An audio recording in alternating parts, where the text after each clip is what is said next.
My fiancée said I don't love you enough to marry you and ended everything in front of her friends. So I took back my family ring, refused to pay for the canceled wedding, and finally found peace moving on. So my fiancée Marissa and I have been together for 4 years. We got engaged 8 months ago. The wedding was supposed to be in 6 weeks. Everything was booked, paid for, planned. Her dress was altered.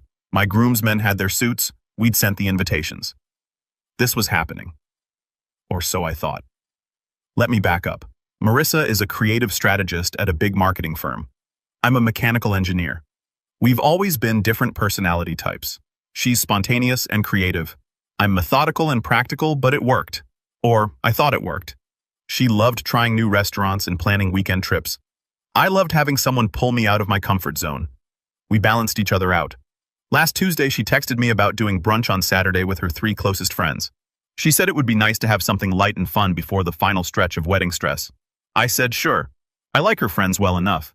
And honestly, I figured it was one of those things where she wanted to show off the wedding planning or talk about honeymoon ideas or whatever. Normal pre-wedding stuff. So Saturday morning, we met at this trendy place downtown, the kind with exposed brick and $18 avocado toast. Her friends were already there, Tiffany, Alyssa, and Priya. Everyone was in a good mood. Lots of hugs, ordering mimosas. I was drinking coffee because I had an early gym session, and mimosas at 11 a.m. isn't really my thing, but whatever. The conversation was light. They were talking about Marissa's dress, about the venue, asking me if I'm nervous. Standard stuff. Then Alyssa asked Marissa something about the wedding party photos, and I noticed Marissa's face change, like she went pale. She put down her fork and just stared at her plate for a second. Everyone kind of stopped talking, and there was this weird moment where we all just looked at her. Then she looked up at me and said, "I can't marry you." Just like that, at brunch, in front of 3 people, as if she hadn't been talking about our wedding just minutes earlier. I honestly thought I misheard her at first. Tiffany laughed nervously like it was a joke, but Marissa kept looking at me with this expression I'd never seen before. Not angry, not sad, just decided. Final. "I can't marry you," she repeated. "I don't love you the way a wife should." The table went completely silent. I could hear the espresso machine hissing behind the counter. Alyssa looked like she wanted to disappear into her chair. Priya's mouth was literally hanging open. And here's the thing. I didn't cry, I didn't yell, I didn't make a scene. Maybe it was shock, maybe it was pride, I don't know. But I just nodded, took a breath, and said, "Thank you for being honest. I need the ring back." The engagement ring was my grandmother's. White gold, 3 small diamonds. Nothing flashy, but it meant something to my family. Marissa looked down at her hand like she'd forgotten she was wearing it, then slowly pulled it off and handed it to me. Her hand was shaking. I stood up, put the ring in my pocket, and looked at her friends. Wedding's off, obviously. But well, I guess I'll be throwing a dodged bullet party instead. You're all invited. Then I walked out, left my coffee half finished on the table, left Marissa sitting there with her friends, and drove home in this weird fog where I felt both completely numb and weirdly relieved. Which makes no sense, but that's where my head was at. Here's something that I need to mention because it's about to become very relevant. All the wedding deposits, venue, catering, photographer, DJ, flowers, everything are in Marissa's name. Not mine. Not both of ours. Just hers. And before anyone asks why, it's because she insisted on it. About 6 months into the engagement, she got really particular about wanting everything under her name because she wanted to maintain her financial independence and didn't want to lose her identity by having me pay for everything. I thought it was a little unusual, but honestly, I respected it. She has a good job, she wanted to contribute, and I figured it showed she was serious about being a partner in the marriage. And it's not like I wasn't involved financially. The total was around $62,000, split between us in reality, but all the contracts have her name on them. So now she's sitting on $62,000 worth of non-refundable wedding deposits. And I have my grandmother's ring back. I haven't heard from her since I left the restaurant. No text, no call, nothing. Her friends have been blowing up my phone, though. Tiffany sent me a long message about how there's always a way to work through things and how cold feet are normal. Alyssa called me twice. I didn't answer. Priya sent a short text that just said, "I'm so sorry." My groomsmen are confused as hell. My parents are. Well, my mom cried and my dad asked me 3 times if I was sure I didn't want to try to fix it. But Marissa didn't say she was scared. She didn't say she needed time. She said she doesn't love me the way a wife should. What am I supposed to do with that? I'm not devastated. I'm not falling apart. I'm just confused and maybe a little angry. Not because she ended it, If she doesn't want to marry me, then she absolutely shouldn't. But because she did it in public with witnesses, like she needed an audience to pull the trigger. So yeah, that's where I am, single. 6 weeks before a wedding that isn't happening. With a ring in my pocket and a very strange sense of relief I don't quite understand yet. Edit. A lot of people are asking if there was someone else or if I did something. Honestly, I don't think so. There were no signs, no weird behavior, no suspicious texting, no changes in our physical relationship. We were fine. Or I thought we were fine. That's the part that's messing with my head the most. Update 1. Posted 8 days later. So I wasn't planning to update this. But the last week has been absolutely insane, and I need to vent somewhere that isn't my best friend's couch. First things first. I'm doing okay. Not great, not terrible, just okay. I've been staying busy, went back to work on Monday, been hitting the gym harder than usual, reorganized my entire apartment for no reason, keeping my hands and brain occupied. But the real reason I'm posting is because of what's been happening with Marissa's family and friends, and because I've learned some things that are making me see the whole situation differently. The day after my original post, Marissa's mom called me. I almost didn't answer, but I figured I owed her that much after 4 years. She was not quite crying, but close. She kept saying things like, "I don't understand what Marissa's thinking, and you two seemed so happy. And is there any way you can work this out?" I was as polite as I could be, but I kept it short. I told her I appreciated her calling, but that Marissa made her choice very clear, and I wasn't going to beg someone to marry me. She got quiet after that, then said something that stuck with me. She's going to regret this. Maybe she will. Maybe she won't. Not really my problem anymore. But here's where it gets messier. Over the past week, I've gotten calls, texts, and even a few DMs on social media from Marissa's side of the family and her friend group. Not all of them, but enough to be noticeable. And the messages all have this similar tone, like I'm somehow the bad guy here for abandoning her with all the wedding debt. Marissa's cousin sent me a long text about how I was being petty by not helping with the costs, because you were planning to pay for half anyway. So what's the difference? Marissa's college roommate left me a voicemail saying I was showing my true colors by walking away when things got hard. Even Tiffany, who was at the brunch, sent me this passive-aggressive message about how a real man would help clean up the mess even if the relationship is over. I haven't responded to any of them. What's there to say the deposits are in her name because she specifically wanted it that way?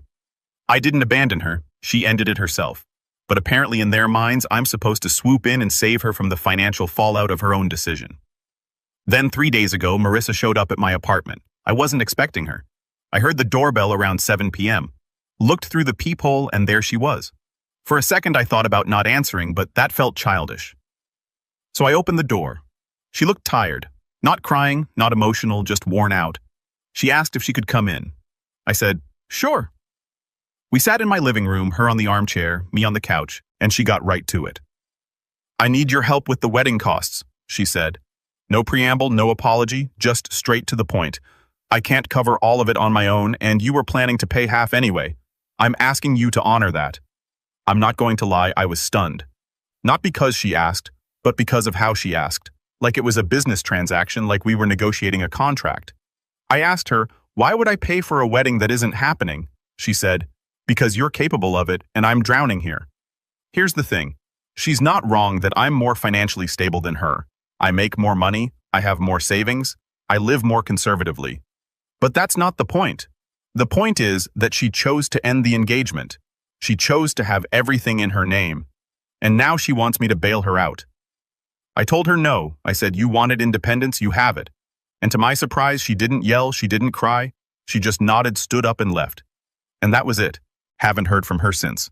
But the fallout has continued. Her friends are still messaging me. Her family is still calling. My own friends are split. Half of them think I'm doing the right thing. Half think I'm being unnecessarily harsh. My mom asked me if I was sure this is the person you want to be. That one stung. But here's the thing that's been nagging at me. I've been thinking about the past year, and I'm starting to see a pattern I didn't notice before. Marissa had been traveling a lot more for work.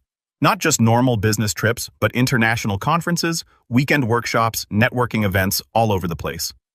One of my groomsmen, Jake, who's also friends with Marissa, also pulled me aside and said she'd mentioned to him a few months ago that her company was opening doors for her and that she was building something.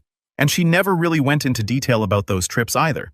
I figured she was just busy with work stuff, and I didn't want to be the controlling boyfriend who needed to know her every move, so I didn't push. But looking back now, I realize she's building a whole separate professional life and I barely knew about it. That's when it started clicking for me. Maybe the reason she ended things wasn't about me doing something wrong. Maybe it was about her outgrowing the life we were planning together and me not even realizing it was happening. I don't know if that makes it better or worse. On one hand, it's not personal. It's not about me being inadequate or doing something wrong. On the other hand, it means we were building toward a future that she already knew wouldn't work for her. And she didn't have the guts to tell me until it was too late to course correct. I'm not angry at her. I'm just, I don't know, disappointed, confused. I keep thinking about all the conversations we had about the future, about buying a house, about starting a family in a few years, about building a stable life together. Were those lies, or did she mean them at the time and then change her mind? So yeah, that's where I am now. Still not paying for the wedding deposits. Still not reaching out to Marissa.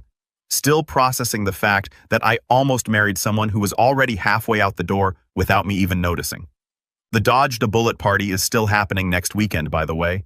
Half my friends think it's a great idea, half think it's in poor taste. I'm doing it anyway.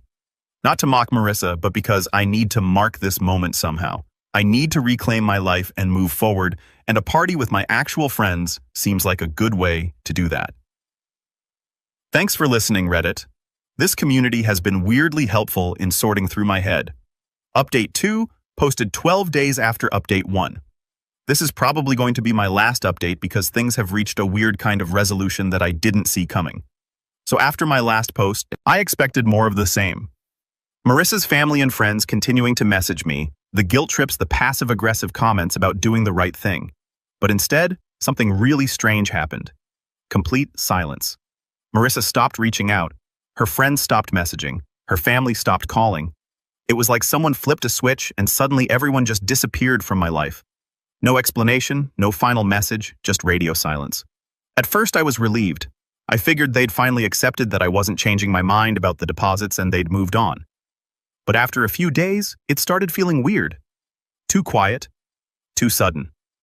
Then about a week after my last update, I got an email that explained everything. And it wasn't from Marissa. It was from someone named Catherine Brannon, Marissa's boss. Well, not her direct boss, but the senior creative director at her company.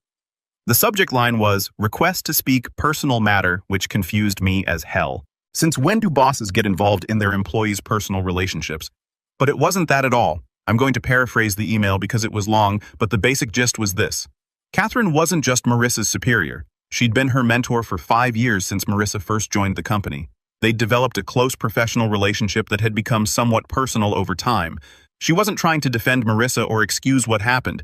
She just felt that since she'd been part of the situation that she'd been encouraging and coaching Marissa through the decision for months.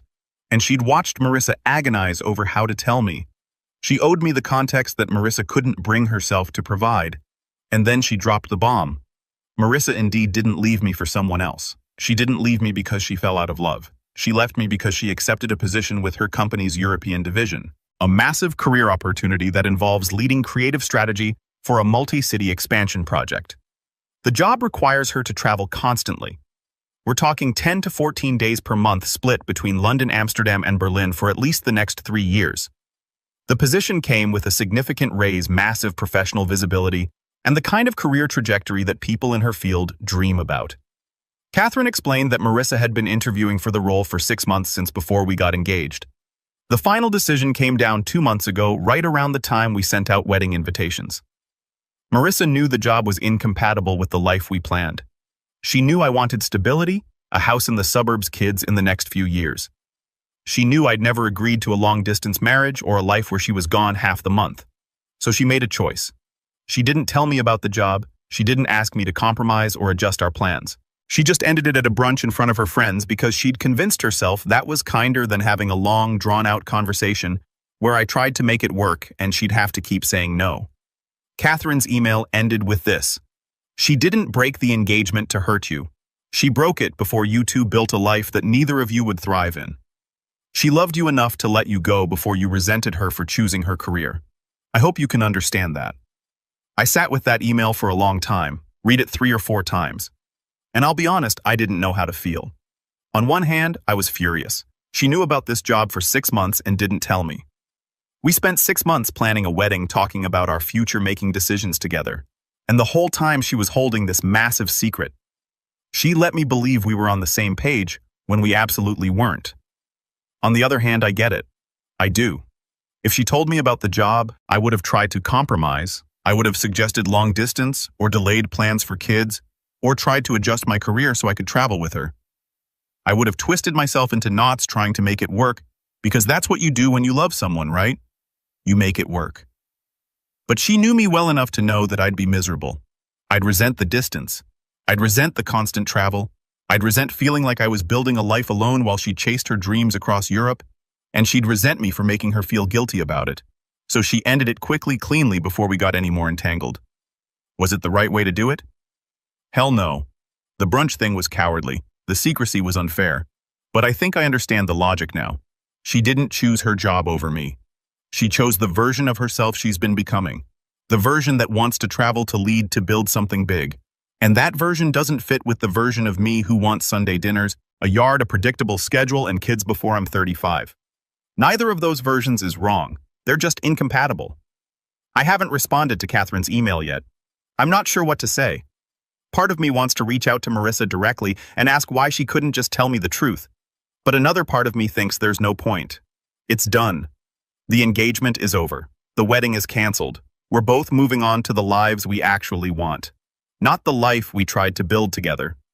I did cancel the Dodged a Bullet party, though. It felt wrong after learning all this. I'm not celebrating anymore. I'm just processing. I don't think I dodged a bullet. I think we dodged each other, and maybe that's okay. Edit, a lot of people are asking if I would have supported her career if she told me. Honestly, I want to say yes. I want to believe I'm the kind of person who'd encourage my partner to chase a huge opportunity, even if it meant sacrifice on my end. But if I'm being real with myself, I don't know. I wanted kids soon. I wanted stability. I don't know if I could have genuinely been happy with her gone half the month indefinitely while I waited for her to build her career. And I think she knew that about me better than I did. Final update posted 15 days after update 2.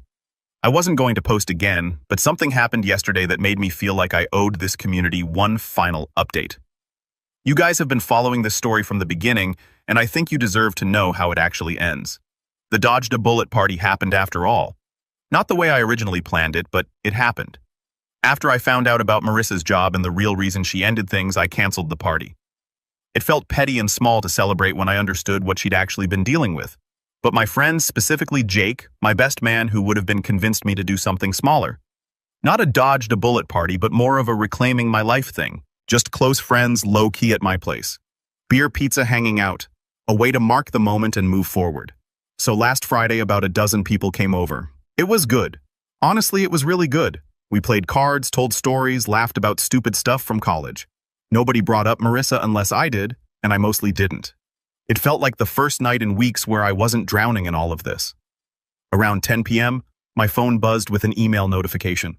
I almost ignored it, but I saw the sender's name, Patricia Allen, Marissa's mom. I stepped outside onto my balcony to read it in private. The email wasn't long, but it hit me hard. I'm going to share the important parts. Elliot, I want to thank you for how you've handled this situation. I know my daughter hurt you, and I know our family hasn't made this easy for you at first. But you never attacked her publicly. You never tried to turn people against her, and you never made her feel small for choosing her career. That took character, and I want you to know I see that. Marissa has been crying a lot lately. She's been carrying a lot of guilt about how she ended things. She knows she was a coward about it. I know Catherine reached out to you. Marissa didn't want her to do that, and she didn't want me reaching out either. But Catherine and I both felt you deserved to know the truth. I hope you can forgive us for overstepping. When Marissa came to your apartment asking for help with the wedding costs, she wasn't actually drowning. She'd already figured out how to cover everything, took on extra freelance work, borrowed from her savings, made a payment plan with the vendors. She came to you because she thought if you hated her completely, it would be easier for you to move on. She was wrong about that, I think. But she was trying in her own misguided way to make a clean break. She didn't stop loving you. She just realized that love wasn't enough for the life she chose. And she knows you deserve someone whose dreams align with yours. Not someone who'd be asking you to wait and compromise and adjust for years while she figured out who she's becoming. She's leaving for London in 2 weeks. She's excited and terrified. I'm proud of her, but I'm sad too. I thought I'd be helping her plan a wedding right now, and instead, I'm helping her ship boxes overseas. I hope you find what you're looking for, Elliot. I really do. You're a good man and you'll make someone very happy one day. I sat on that balcony for a while after reading it. My friends were inside laughing about something and I could hear music playing, but I just needed a minute to let it all sink in. She didn't stop loving me. She just realized love wasn't enough. That sentence is going to stick with me for a long time. I went back inside and rejoined the party. I didn't tell anyone about the email. It felt private final, but something shifted in me that night. I stopped feeling angry. I stopped feeling confused. I just felt clear.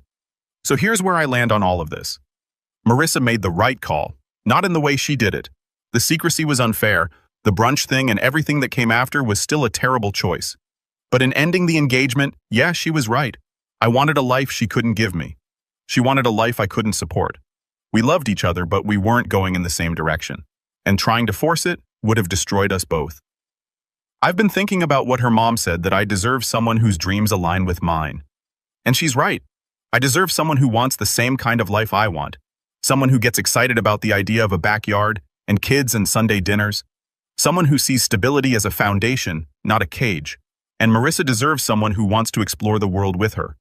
Who sees her ambition as inspiration, not abandonment. Someone who thrives on spontaneity and adventure the way she does.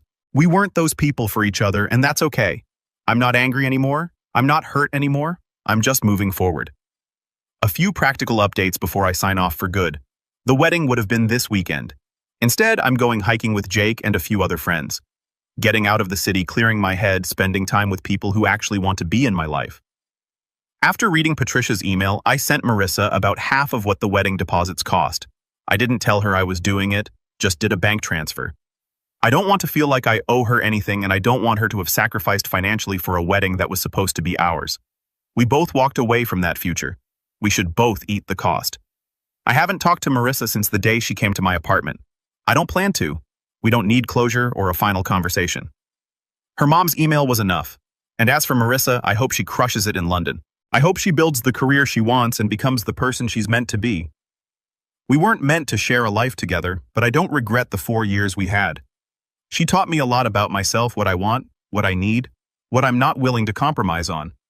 That's valuable. Sometimes you don't dodge a bullet. Sometimes you dodge a future where one of you would have had to give up who they would be becoming. And that's not a tragedy. That's just two people being honest about what they need, even if it took one of them way too long to say it out loud. Thanks for following this story, Reddit. Thanks for the advice, the support, and even the tough love in the comments. I'm doing okay. Better than okay, actually. I'm building a life that's mine, and that's enough. Time to close this chapter and start the next one.